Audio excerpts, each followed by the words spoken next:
আল্লাহ পাক সূরা কসসের ৭৬ থেকে ৮২ নম্বর আয়াতের মধ্যে বনি ইসরাইলের এক ধনী ব্যক্তি কারুনের ঘটনা উল্লেখ করেছেন।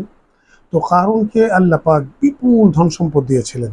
এই ধন সম্পদ পাওয়ার পর তার মধ্যে ৩টা স্বভাবে দেখা দেয়। ১ নম্বর হচ্ছে সে প্রচণ্ড রকম অহংকারী হয়ে যায়। দ্বিতীয় স্বভাব হচ্ছে সে কথা চিন্তা করা শুরু করে যে এই ধন সম্পদ আল্লাহর কারণে এসেছে এরকম নয়, এটা সে তার নিজের ক্ষমতায়, নিজের জ্ঞানের বলে সে এটাকে অর্জন করেছে। আর ৩ নম্বর স্বভাব হচ্ছে সে তার এই ধন সম্পদকে মানুষের মধ্যে দেখিয়ে বেড়ানো শুরু করে, অর্থাৎ শো অফ করা শুরু করে। এরপর আল্লাহ পাক তাকে তার ধন সম্পদ, তার প্রাসাদ সহ সবগুলোকে মাটির মধ্যে একেবারে ধসিয়ে দেন। এই ঘটনার মধ্যে আমাদের জন্য শিক্ষণীয় বিষয় হচ্ছে, যদি আল্লাহ পাক কখনো আমাদেরকে এই ধরনের বিপুল প্রাচুর্য দেন, তাহলে আমাদের ১ নাম্বার কখনো অহংকার করা যাবে না।